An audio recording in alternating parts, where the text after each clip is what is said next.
రేవంత్ రెడ్డి ఎవరి మాట వినడట, మాట విననివాడు సైకో అవుతాడు. ప్రజల్ని ఏడ్పించుకొని ప్రజల్ని ఏడ్పించేవాడు, ప్రజల్ని ఏడ్పించి ఆనందం పొందేవాడు శాడిస్ట్ అవుతాడు. మరి ఆ సైకోగా శాడిస్ట్గా ఆ బాధ్యత నిర్వహిస్తున్నాడు. కాబట్టి దీనికి గుణపాఠం చెప్పగలిగే సత్తా శక్తి భారతీయ జనతా పార్టీగా మనకు నాయకత్వం వహించే బాధ్యత ఉన్నప్పటికీ కూడా తెలంగాణ రైతాంగం, తెలంగాణ ప్రజలు మాత్రమే వాళ్ళ యొక్క తాట తీసే ఆస్కారం ఉంది. కాబట్టి వారి మెడలు వంచే ఆస్కారం ఉంటుంది. కాబట్టి తప్పకుండా ప్రజాక్షేత్రంలో ఆనాడు కాంగ్రెస్ పార్టీ అబద్ధాల హోరులో ఎట్లయితే బీఆర్ఎస్ పార్టీ మట్టి కరిచిందో, ఇవాళ మళ్ళీ అబద్ధాల పునాదుల మీద వ్యవస్థ నడుపుతున్నటువంటి రేవంత్ రెడ్డి కూడా ప్రజాక్షేత్రంలో భంగపాటు తప్పదని చెప్పి ఈ సందర్భంగా హెచ్చరిస్తూ ఉన్నాం. మా మీద ప్రెస్ మీట్లు పెట్టి మరీ చెప్తున్నారు.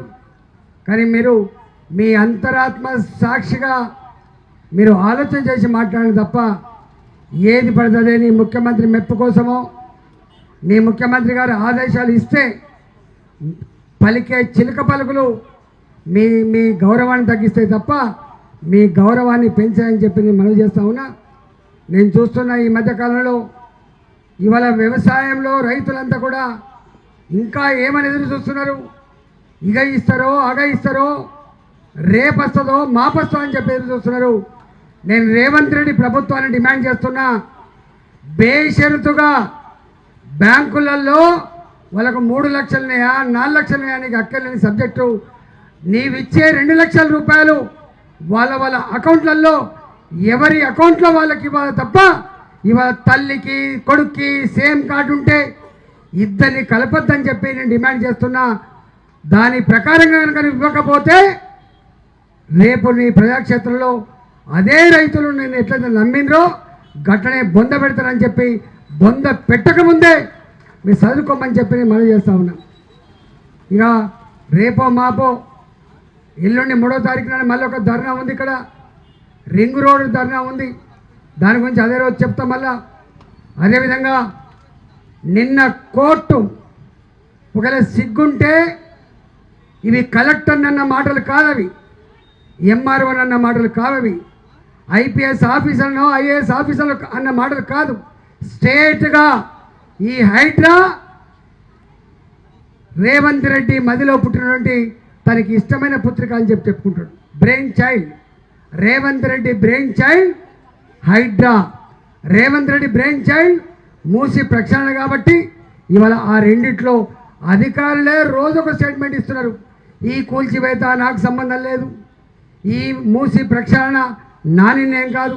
ఏ అధికారిని అడిగినా కూడా తప్పించుకునే స్థాయికి వచ్చిందంటే అది ఎంత పేలవంగా, ఎంత ప్రజాక్షేత్రంలో ఏవగించబడుతుందో అర్థమవుతుంది. కాబట్టి హైకోర్టు వేసిన మొట్టకాయలు ఇవాళ ఆఫీసర్లు కాదు, నేరుగా రేవంత్ రెడ్డికి తగిలింది. కాబట్టి నిజంగానే కనుక నీకు నిజాయితీ ఉంటే, ప్రజల మీద ప్రేమ ఉంటే, చట్టం మీద నమ్మకం ఉంటే రాజీనామా చేయాలి.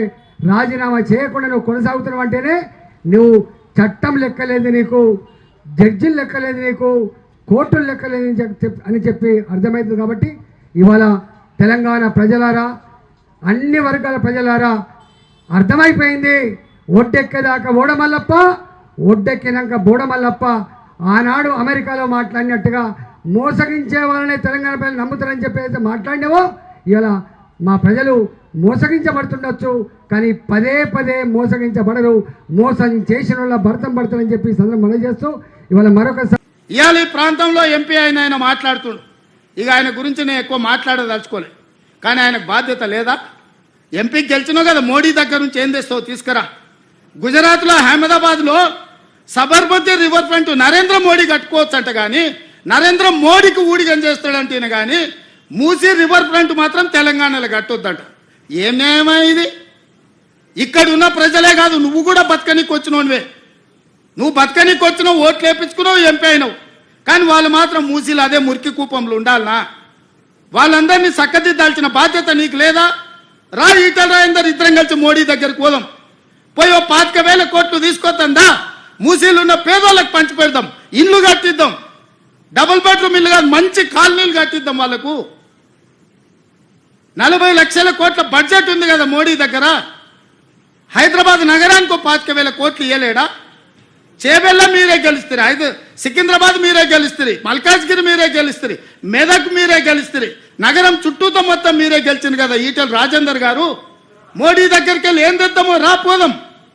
నాకేం బేసిజా లేవు. రాజేందర్ గారు రండి సచివాలయానికి, ఏ ప్రతిపాదన తెస్తారో తీసుకురండి.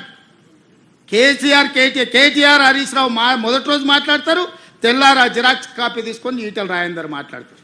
ఏందా ఈ భాగవతం ఏమనికి అర్థమైతే లేదా? 10 ఏళ్ళు వాళ్ళతో మంత్రుండి నువ్వేం వెలుగబెట్టినావు తెలంగాణ సమాజం గమనిస్తలేదా? గౌరవం పెట్టుకోండి రాజేందర్ గారు. మీరు మిమ్మల్ని గౌరవించాలనే మేము అనుకుంటున్నాం, కానీ మీరు ఆ గౌరవం నిలబెట్టుకునే పరిస్థితి లేదు.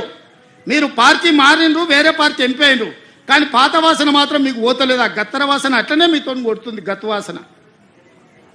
నేను ఇవాళ సూటిగా వారికి సూచన చేస్తున్న ఈటెల రాజేందర్ గారికి, మూసీ పరివాహక ప్రాంతంలో ఉన్న పేదలకు ఇళ్ల పట్టాలతో పాటు ప్రధానమంత్రి ఆవాస్ యోజనలో ఇల్లు కట్టిద్దాం. మీరు రాండి, నరేంద్ర మోడీ దగ్గరికి వెళ్దాం, నేను వస్తా, నా మంత్రివర్గాన్ని మొత్తం తీసుకొని వస్తా. మాకేం బేసిజాలు లేవు నరేంద్ర మోడీ గారిని కలవడానికి. వారు ఈ దేశానికి ప్రధానమంత్రి. మనం లక్షల కోట్ల రూపాయలు కేంద్రానికి పన్నులు కట్టినాం, 25,000 కోట్లు ఆయన దగ్గర తీసుకొద్దాం, మీరు రండి. అదేవిధంగా హరీష్ కేటీఆర్ కూడా నేను చెప్తున్నా, మీరు ప్రతిపక్షం అంటున్నారు కదా, రండి సచివాలయం 4 రోజులు కానీ లేవకుండా కూర్చుందాం, చర్చ చేద్దాం. చెరువులు ఆక్రమించుకున్నోడు ఎవడు? చెరువులు ఆక్రమించుకున్నోళ్ళు ఎవరు? ఇప్పుడు ఆపరేషన్ లేకుండానే మోకాళ్లకు ప్లాస్మా ట్రీట్మెంట్. మీ ఆర్థోపెటిక్ సమస్యలన్నిటికీ రోబోటిక్ టెక్నాలజీ ద్వారా తక్కువ ఖర్చుతో శాశ్వత పరిష్కారం. ఫ్రీ కన్సల్టేషన్, ప్రతి ట్రీట్మెంట్ పై 20% డిస్కౌంట్. ఈ ఆఫర్ కొద్ది రోజులు మాత్రమే. త్వరపడండి. V9 hospitals 9281465842.